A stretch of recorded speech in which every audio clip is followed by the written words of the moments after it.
ආයුබෝවන් සියලුම දෙනා. ඉංජිනේරු තාක්ෂණ වේදයේ න්‍යායාත්මක හා ප්‍රායෝගික දැනුම ඔබ වෙත අරගෙන වීඩියෝ මාලාවේ තවත් වැදගත් ප්‍රායෝගික පරීක්ෂණයක් සමගින් අද අපි ඔබ හමුවට ලැබෙන්නේ. විශේෂයෙන් ඉංජිනේරු තාක්ෂණ වේදයේ ඉලෙක්ට්‍රොනික ශාස්ත්‍රයට සහ තාක්ෂණ වේදයේ සඳහා විද්‍යාව කොටසට වැදගත් වන න්‍යායාත්මක කරුණු කිහිපයක් ප්‍රායෝගිකව සත්‍යාපනය කරලා පෙන්නන්න පුළුවන් පරිපත්‍යක් සමග සමයි අද අපි ඔබත් එක්ක සම්බන්ධ වෙන්නේ. ඒතකොට විශේෂයෙන් ඔබ දන්නවා ප්‍රතිරෝධක ශ්‍රේණිගත සම්බන්ධයේ සමාන්තරගත සම්බන්ධයේ සංයුක්ත සම්බන්ධයේ න්‍යායාත්මක කරුණු වශයෙන් මූලික ඉලෙක්ට්‍රොනික තාක්ෂණ වේදය යටතේ අපි ඉගෙන ගන්නවා ඉංජිනේරු තාක්ෂණ විෂයේ.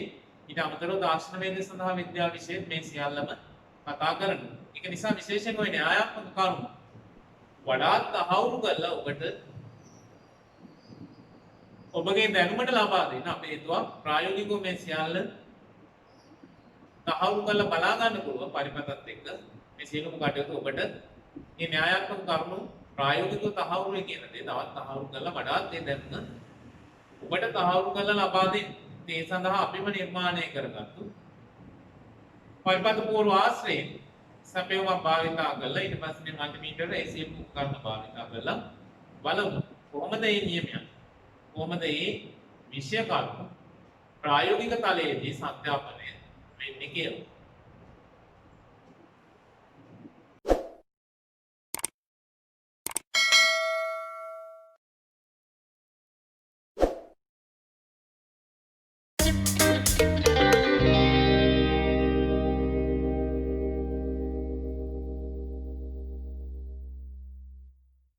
එතකොට මුලින්ම ප්‍රතිරෝධක ශ්‍රේණිගත සම්බන්ධය ගැන කතා කරන්න අපි හිතුවා. විශේෂයෙන් ශ්‍රේණිගත ප්‍රතිරෝධී පද්ධතියක කොහොමද සමක ප්‍රතිරෝධයේ සමක ධාරාව සැපයුම් වෝල්ටේජතාව කොහොමද එක එක් ප්‍රතිරෝධක දෙපසට බෙදී යන්නේ අන්නේ කියන ටික න්‍යායාත්මකව ඔබට මතක් කරලා දෙන න්‍යායාත්මක කරුණු ටික ඔබට මතක් කරලා දීලා මෙන්න මේ ප්‍රායෝගික පැනල් එක ඇසුරින් මේ අපිම නිර්මාණය කරගත්තු පාසලේ නිර්මාණය කරගත්තු පැනල් බෝඩ් එකක් ඔයගලන්ට පේනවා. සමීපව බැලුවොත් මේ කිලෝම් එකේ ප්‍රතිරෝධක කිලෝම් එක දුඹුරු කළු රතු. එතකොට කිලෝම් එකේ ප්‍රතිරෝධක තුනක් ශ්‍රේණිගතව සම්බන්ධ කරගන්න පුළුවන්. මේ පුළුවන් වෙන්න මේ බනනා බේස් දාලා අපි මේ පරිපත්‍ය සකස් කරගෙන තියෙනවා. එතකොට මෙතන සප්ලයි ඉන්පුට් එකක් දෙන්න පුළුවන්. AC DC ඉන්පුට් එකක් දෙන්න පුළුවන්. ඊට පස්සේ ධාරාව බලන්න. පරිපත්‍ය තුලින් ගන්න මුළු ධාරාව බලන්න. ඇමීටර් පෝට් එකක් අපිට දීලා තියෙනවා. මුළු ධාරාව බලන්න. ඒ සියල්ලකින්ම සමන්විතයි. ඊට පස්සේ මේ ඉදිරිය බැලුවොත් ඕගලන්ට පේනවා අවශ්‍ය වෝල්ටේජතාව ලබා දෙන්න අපි සිංගල් පවර් සප්ලයි එකක් පාවිච්චි කරලා තියෙනවා අපිට අවශ්‍ය වෝල්ටේජතාව ලබා දෙන්න. ඊට පස්සේ ඩිජිටල් මල්ටිමීටර් දෙකක් අපි පාවිච්චි කරලා තියෙනවා. මේ තැඹිලි පාට හැඩේ තියෙන මල්ටිමීටරේ වෝල්ට් මීටරේ වශයෙන් උත් මේ රතු පාට හැඩේ තියෙන රතු පාට බෑක් කවර් එක තියෙන මල්ටිමීටරේ ඇමීටරේ වශයෙන් උත් අපි භාවිතා කරලා තියෙනවා. එතකොට මේ තැඹිලි පාට බෑක් කවර් එක තියෙන මල්ටිමීටරේ වෝල්ට් මීටරේ සහ ඕම් මීටරේ කියන දෙකටම අපි පාවිච්චි කරනවා. රතු පාට බෑක් කවර් එක තියෙන ඩිජිටල් මල්ටිමීටරේ ඇමීටරේ සඳහා අපි භාවිතා කරනවා. එතකොට අපි බලමු මේ පරිපත පුවරුව සහ උපකරණ ඇසුරින් කොහොමද අර න්‍යායාත්මක කරුණු ප්‍රතිරෝධක ශ්‍රේණිගත සම්බන්ධයට අදාළ න්‍යායාත්මක කරුණු සත්‍යාපනය කරගන්නේ කියලා. එතකොට මම ඇඳගත්ත ප්‍රතිරෝධක ශ්‍රේණිගත පරිපතයක් ඕගලන්ට පේනවා. VS කියලා සැපයුමක් තියෙනවා. R1 R2 R3 කියලා ප්‍රතිරෝධක තුනක් තියෙනවා. ඒ තුන් දෙනාම කිලෝම් එක බැගින් අගය වන ප්‍රතිරෝධක කිලෝම් එක බැගින් ප්‍රතිරෝධක තුනක් තියෙනවා. පළවෙනි ප්‍රතිරෝධකය තුලින් ධාරාව I1, දෙවෙනි ප්‍රතිරෝධකය තුලින් ධාරාව I2, තුන්වෙනි ප්‍රතිරෝධකය තුලින් ධාරාව I3. පළවෙනි ප්‍රතිරෝධකයේ දෙපස වෝල්ටේජතාව V1, මෙයා V2, මෙයා V3. පරිපතේ ගලන මුළු ධාරාව IT බලන්න ඇමීටරයක් මෙතනට සම්බන්ධ කරලා තියෙනවා සැපයුම් වෝල්ටේජතාව VS. ඒතොර මතක තියාගන්න ඕනේ ප්‍රායෝගිකව ඇමීටරේ හැම වෙලේම පරිපතයට ශ්‍රේණිගතව. වෝල්ට් මීටරේ හැම වෙලේම වෝල්ට් මීටරේ සහ ඕම් මීටරේ පරිපතයට ඒ පරිපතේ අදාළ උපාංගයට සමාන්තරගතව ඒකත් සැලකිලිමත් වෙන්න ඕනි. එතකොට මේ ශ්‍රේණිගත ප්‍රතිරෝධක පද්ධතියක තියරි වල අපි ඉගෙන ගන්නවා මෙන්න මේ ප්‍රතිරෝධක තුන වෙනුවට මේ ශ්‍රේණිගත කරපු ප්‍රතිරෝධක තුන වෙනුවට යෙදිය හැකි තනි ප්‍රතිරෝධකේ අපි හඳුන්වනවා සමක ප්‍රතිරෝධය කියලා. එතකොට ඔය සමක කියන වචනේ එන්නේ උපාංග කීපයක් වෙනුවට ඒ උපාංග කීපේම අගේ වෙනුවට එදී හැකි තනි අගේ කියන එක. සමක ප්‍රතිරෝධය, සමක ධාරණාව, සමක පේරණතාව. එතකොට ඔය සමක වචනේ ඔයගලන්ට දැනට හුරුයි. එතකොට මේකේ න්‍යායාත්මකව අපි කතා කළොත් මේක සමක ප්‍රතිරෝධය RT සමාන වෙනවා. R1 ධන R2 ධන R3. ඒ කියන්නේ ශ්‍රේණිගත ප්‍රතිරෝධක පද්ධතියක සමක ප්‍රතිරෝධය සමානයි. පරිපතයට ශ්‍රේණිගත කරලා තියෙන එක් එක් ප්‍රතිරෝධකයේ අගේ එකතුවට. එහෙනම් මට ලියත හැකි RT සමානයි R1 ධන R2 ධන R3. එතකොට අගේ හෙව්ව හැකි මට RT සමානයි කිලෝ ඕම් 1 ධන කිලෝ ඕම් 1 ධන කිලෝ ඕම් 1යි. ඒ කියන්නේ කිලෝ ඕම් කීයද? කිලෝ ඕම් 3යි සමක ප්‍රතිරෝධය. ඊට පස්සේ IT සමානයි මේ ශ්‍රේණිගත ප්‍රතිරෝධක පද්ධතියක පරිපතය ගලන මුළු ධාරාව IT කියලා ගත්තොත් ඒ IT මේකට සම්බන්ධ කරලා තියෙන සෑම උපාංගයක් තුලින්ම ශ්‍රේණිගත කරලා තියෙන සෑම උපාංගයක් තුලින්ම මේ මුළු ධාරාව ගලනවා. එහෙනම් සෑම උපාංගයක් තුලින්ම මුළු ධාරාව ගලනවා නම් මට ලියන්න පුළුවන් මොකද්ද? න්‍යායාත්මක සමීකරණය තමයි IT සමානයි I1 සමානයි I2 සමානයි I3. ඒ කියන්නේ හැම ප්‍රතිරෝධකයක් තුලින්ම මුළු ධාරාව ගලාගෙන යනවා. හේතුව ශ්‍රේණිගත නිසා. ඊට පස්සේ VS කිව්වොත් VS කියන්නේ සැපයුම් වෝල්ටීයතාව. VS කියන කිව්වොත් මේ සැපයුම් වෝල්ටීයතාව සමාන වෙනවා ශ්‍රේණිගත පද්ධතියක එක් එක් ප්‍රතිරෝධකයේ දෙපස වෝල්ටීයතාවේ එකතුවට. එහෙනම් මට ලියන්න පුළුවන් VS සමානයි කොහොමද දුවේ පුතේ? V1 ධන V2 ධන V3.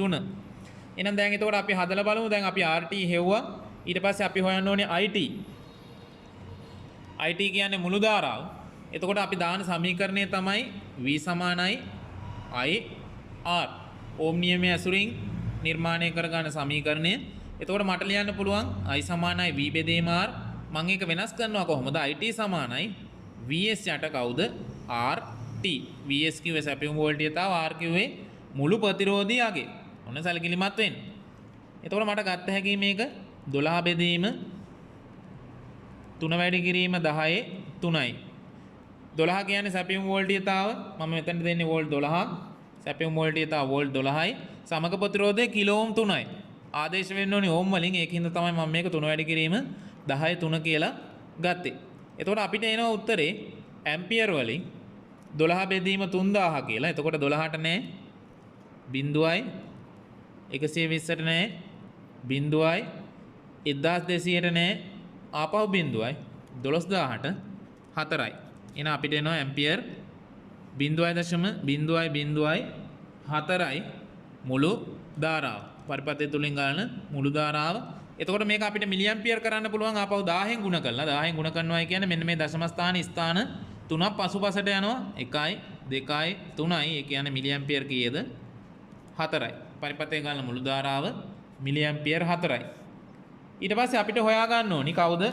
V1 V2 V3. V1 V2 V3 අපි තාම මනලා නැහැ. ප්‍රායෝගිකව අපි මේක අරන්නේ. මේ තාම න්‍යායාත්මක කරුණු. එතකොට V1 සමානයි අපි දානවා කවුද?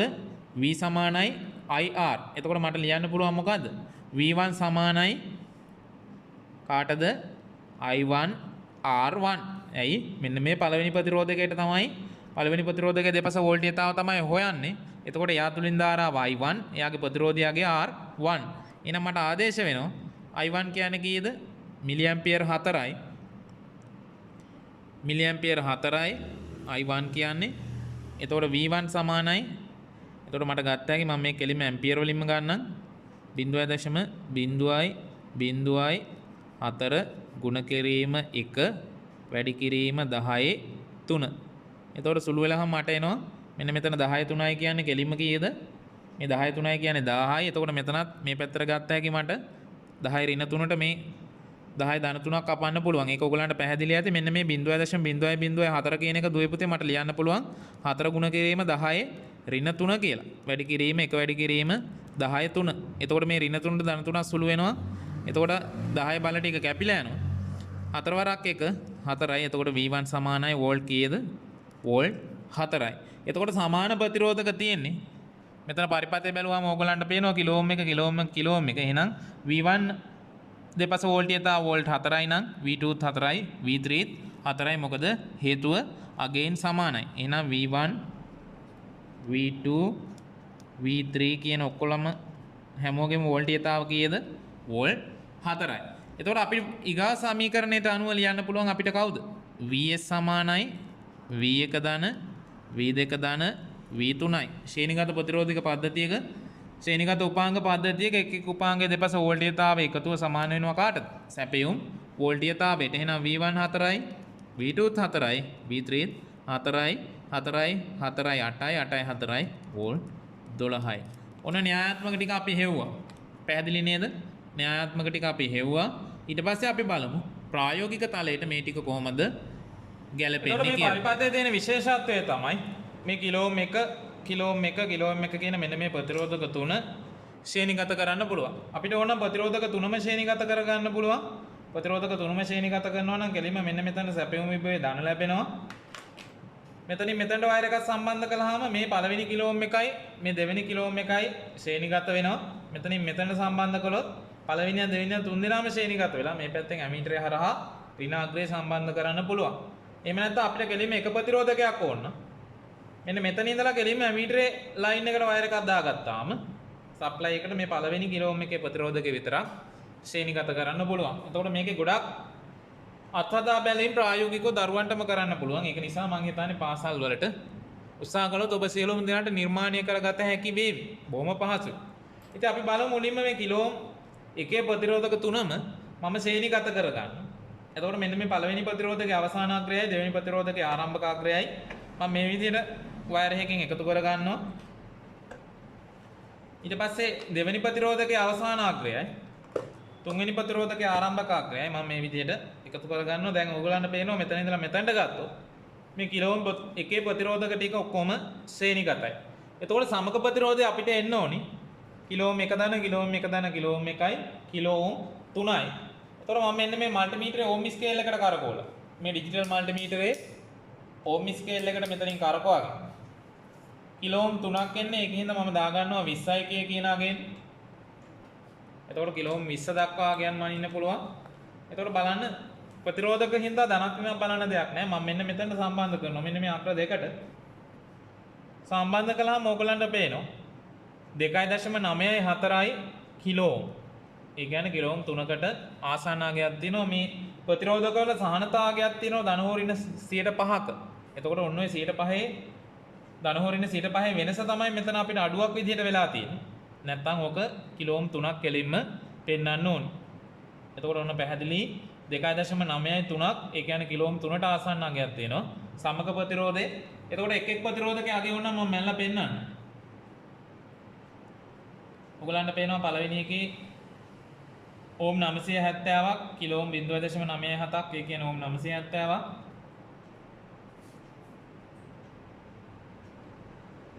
දෙවෙනියත් ඕම් 970ක්. තුන්වෙනිය ඕම් 980ක්. එතකොට අර ධනහෝරින 105ක වෙනස මේ ප්‍රතිරෝධක තුනේම තියෙනවා. අවසාන වශයෙන් අපිට එනවා ඒ තුන් දෙනා ශ්‍රේණිගත කළාම කිලෝම් 3ට ආසන්න ඉතාම ආසන්න අගයක්. එහෙනම් ඕගලන්ට පැහැදිලි. එතකොට ඔන්න ප්‍රතිරෝධක තුනක් ශ්‍රේණිගත කළාම එක් එක් ප්‍රතිරෝධකයේ අගය මොකද වෙන්නේ? සමක ප්‍රතිරෝධය සමාන වෙනවා එක් එක් ප්‍රතිරෝධකයේ අගයේ එකතුවට. ඒක පැහැදිලි. ඊට පස්සේ දැන් සමක ප්‍රතිරෝධය හෙව්වා. එතකොට මෙතන කිලෝම් 3 කියන එක ඔන්න ගැටලුවක් නැහැ. මෙතන කිලෝම් 3 කියන එක ගැටලුවක් නැහැ. ඔන්න ඒක හරි. ඒක නිවැරදියි. ඊට පස්සේ අපි හොයන්න ඕනි මුළු ධාරාව. මුළු ධාරාව හොයන්න ඕනි මිලි ඇම්පියර් 4යි අපිට ආවේ. එතකොට ධාරාව හොයන්න නම් අනිවාර්යෙන් සප්ලයි වෝල්ටේජ් එකක් දෙන්න ඕනේ. එතකොට මම මේ පවර් සප්ලයි එක ඔන් කළා. මෙතනින් මම පවර් සප්ලයි එක ඔන් කර ගන්නවා. පවර් සප්ලයි එක ඔන් කළා වෝල්ට් 12ක විභවයක් මෙතනින් ප්‍රතිදානයේ විදිහට ලබා ගන්නවා. මේ බනාන ජැක් අපි සකස් කරගෙන තියෙනවා බොහොම පහසුවෙන්ද. මේ බනාන ජැක් එළින්ම මේ පරිපථයට ඉන්පුට් කරන්න පුළුවන්. එතකොට ඔන්න වෝල්ට් 12ක් මම ඇඩ්ජස්ට් කරලා තිබුණා. ඒකින්ද අපි බලමු හරියට වෝල්ට් 12ක් ලැබෙනවද කියලා. මල්ටිමීටරේ දා ගන්නවා මම මෙන්න මේ මල්ටිමීටරේ. මම මේකෙන් කරන්නම් අර ඇමීටරේ විදිහට මම පාවිච්චි කරන හින්දා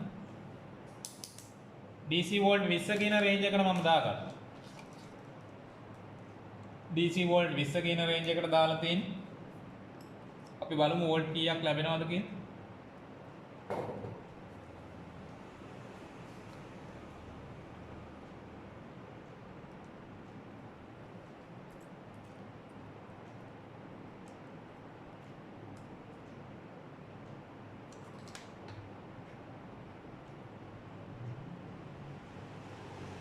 ඔයගොල්ලන්ට පේනවා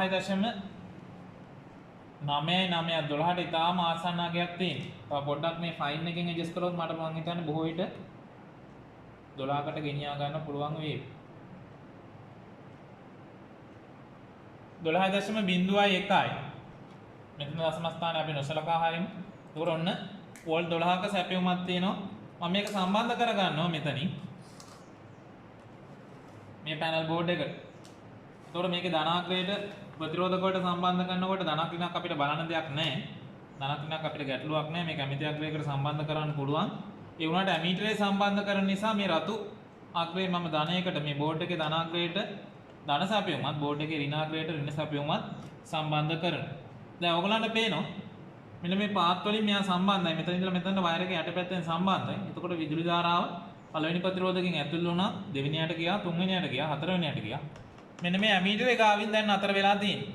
එතකොට මෙතනට අපි ධාරාව බලන්න ඇමීටරයක් සම්බන්ධ කරගන්න ඕනි. එතකොට ඇමීටරේ සම්බන්ධ කරනකොට අනිවාර්යයෙන් මම කිව්වා පරිපථයට ශ්‍රේණිගත. එතකොට ඇමීටරේ ධනාග්‍රයේ පරිපථයේ ධන විභවය වැඩිපුරම තියෙන අග්‍රයට. දැන් මේ ධන විභවය මේ පැත්තෙන් ඇවිල්ලා ධන විභවය වැඩි මෙන්න මෙතන. ඊට සාපේක්ෂව ඍණ විභවය වැඩි මේ පැත්තේ. එතකොට මේ රතු අග්‍රයේ ධන, කළු අග්‍රයේ ඍණ. එතකොට මම පාවිච්චි කරනවා මෙන්න මේ මීටරේ ඇමීටරේ විදිහට. මේ මල්ටිමීටරේ මම පාවිච්චි කරනවා ඇමීටරේ විදිහට. ඔයගොල්ලන්ට එතකොට ඔන්න තිරේ පේනවා. එතකොට අපිට ගණනය කළාම ආව මිලි ඇම්පියර් 4ක ධාරාවක්. ඒකින්ද මම මෙතන මිලි ඇම්පියර් 200ට දැම්මා. මිලි ඇම්පියර් 200ට දාලා තියෙනවා ඔයගොල්ලන්ට පේනවා. එතකොට රතු අග්‍රයේ ධන මේ රතු අග්‍රයට මම සම්බන්ධ කර ගන්නවා ඇමීටරේ ධන ප්‍රෝබ් එක. කළු අග්‍රයේ ඍණ ඒකට සම්බන්ධ කරනවා ඇමීටරේ ඍණ ප්‍රෝබ් එක. මේ විදිහට සම්බන්ධ කරගත්තට පස්සේ ඔයගලන්ට පේනවා මම දැන් ඇමීටරේ සම්බන්ධ කරලා තියෙන්නේ. ඇමීටරේ සම්බන්ධ කරලා තියෙන්නේ. ඔයගලන්ට පේනවා මෙතන මේ රතු පාට බෑක් කවර් එක තියෙන මේ ඩිජිටල් මල්ටිමීටරේ ඇමීටරේ විදිහට මම භාවිතා කරලා තියෙන්නේ. මෙතනින් සම්බන්ධ කරලා තියෙනවා. එතකොට මිලි ඇම්පියර් මෙතන ස්කේල් එක මම දාලා තියෙන්නේ මිලි ඇම්පියර් 200. එතකොට මෙතන පෙන්නනවා මිලි ඇම්පියර් 4ක ධාරාවක්. එහෙනම් අපේ මෙතන ගණනය කිරීමෙත් මිලි ඇම්පියර් 4ක් ආවේ. එහෙනම් ඒකත් නිවැරදි. ඒක පැහැදිලි. ඊට පස්සේ මේ එක් එක් ප්‍රතිරෝධකයේ දෙපස වෝල්ටීයතාව බලන්න. මේ තැඹිලි පාට බෑක් කවර් එක තියෙන ඩිජිටල් මල්ටිමීටරේ මේ නිල් පාට මූණට තියෙන මල්ටිමීටරේ මම දැම්මා DC වෝල්ට් 20ට දාලා මම බලනවා එක් එක් ප්‍රතිරෝධකයේ දෙපස වෝල්ටීයතාව. එතකොට විශේෂයෙන් සැලකිලිමත් වෙන්න ඕනි සප්ලයි එකේ ධනාග්‍රයට මල්ටිමීටරේ රතු ප්‍රෝබ් එකත් ඍණාග්‍රයට කළු ප්‍රෝබ් එකක්. එතකොට මෙන්න මේ R1 කියන ප්‍රතිරෝධකයේ දෙපස වෝල්ටීයතාව මම බලනවා මෙතනින්. R1 ගේ වෝල්ටීයතාව ඔයගලන්ට පේනවා 3.9යි 7ක අගයක්. ඒ කියන්නේ අපිට ඇවිල්ලා තියෙන වෝල්ට් 4යි. එතකොට අර ප්‍රතිරෝධකයේ තිබ්බ සාහනතාවගේ වෙනස නිසා අපිට ඇවිල්ලා තියෙනවා දැන් මෙතන 3.9යි 8. එහෙනම් R1 දෙපස තියෙනවා ආසන්න වශයෙන් වෝල්ට් 4ක්. ඊට පස්සේ අපි බලමු R2 දෙපස වෝල්ටීයතාව මෙතන.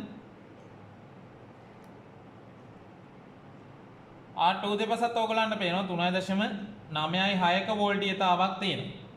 ඊට පස්සේ අපි බලමු R3 දෙපස.